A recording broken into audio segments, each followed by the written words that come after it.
Most people install security cameras for one reason: to feel safer, to prove the strange sounds at night are nothing, to confirm the house is empty. This story is about a man who did exactly that and got proof of something far worse.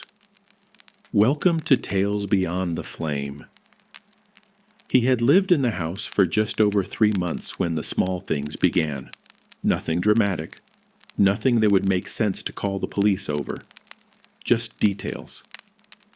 The back door unlocked in the morning when he knew he had locked it. A kitchen light on before sunrise. A cupboard left slightly open. A glass on the bench that he was certain he had put in the sink. He lived alone. No roommates, no partner, no one with a spare key. At first he blamed himself. Stress, bad memory, long work hours. It was easier to believe he was distracted than to believe someone else had been inside. Then came the footprints. It had rained heavily overnight. When he stepped into the laundry before work, there were wet footprints on the tile. Bare feet. Human.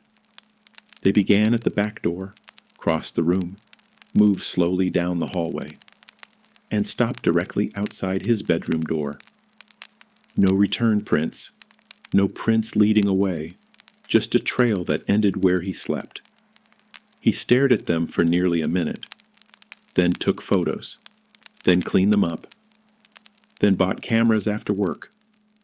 2 indoor cameras, one facing the back door and kitchen, one mounted in the hallway pointing toward his bedroom. Motion alerts sent to his phone. Cloud backup enabled. He tested both before bed. Everything worked. He locked every door, checked every window, and went to sleep with the phone beside him. At 1:52 a.m., the first alert came through.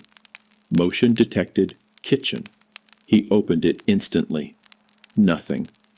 The kitchen was dark and empty. Fridge closed, door locked. No movement. He replayed the clip. 10 seconds of stillness. At 2:07 a.m., another alert. Hallway camera. Again, nothing visible. Empty hallway.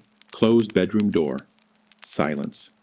By morning, there had been 9 alerts, all between 1:52 and 3 a.m., all apparently empty. He nearly laughed at himself. Cheap cameras, false triggers, case closed. But then he watched the clips more carefully. In every hallway clip, the bedroom door was open by an inch. He always slept with it closed. In every kitchen clip, one cupboard door had shifted slightly wider. And in the final clip, recorded at 2:59 a.m., something blocked the lens for half a second, not enough to identify. Just darkness moving close to the camera. That night he stayed awake. Lights off. Phone in hand. Live feed open. He watched the hallway camera while sitting upright in bed. Nothing happened for hours. Then at exactly 2:18 a.m., the hallway light on the screen turned on. He looked up. The real hallway outside his room was dark. He looked back to the phone. Bright hallway. Same space. Different reality. His pulse began to hammer. He slowly stood and opened the bedroom door. In front of him, darkness. On the screen, a fully lit hallway. Every frame clear, every wall visible. And standing near the far end of it, someone tall and motionless, watching his doorway. He looked up again. Nothing there. Looked down again. Still there. The figure began to move. One slow step forward. He backed into the room and shut the door hard. His hand shook so badly he almost dropped the phone. The live feed continued. The figure reached his bedroom door on the screen, then stopped, head tilted slightly, as if listening. A soft scratching sound came from the real side of the door. 3 slow drags, then silence. He could barely breathe. On the screen, the figure raised one arm. Long fingers touched the outside handle. The real handle moved at the same time. just a fraction. Then stopped. He called emergency services but hung up before it connected. What was he supposed to say? There's someone outside my room I can only see on my phone? He locked the door and pushed a dresser against it. The screen crackled. Audio distortion, then breathing. Slow, close, too close. The figure was now inches from the camera lens. Its face was hidden in darkness, but he could make out the shape. No visible eyes, no mouth, just a smooth black absence where features should have been. Then the feed froze.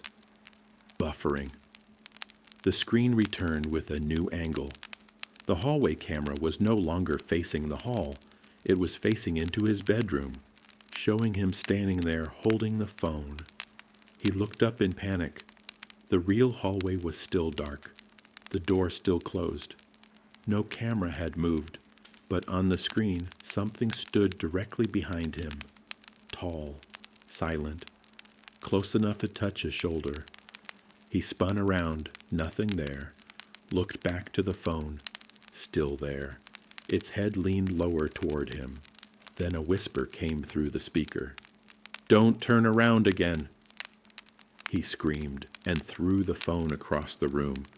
The screen cracked black. He spent the rest of the night pressed in the corner holding a lamp. At sunrise, he opened the bedroom door. The dresser had been moved 6 inches away from it.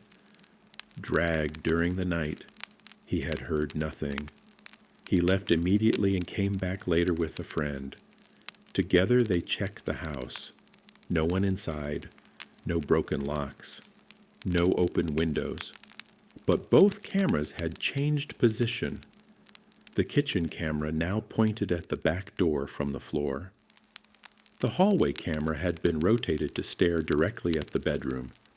They pulled the cloud recordings. Most files from that night were corrupted. Only one still image remained. Timestamp 2:18 a.m.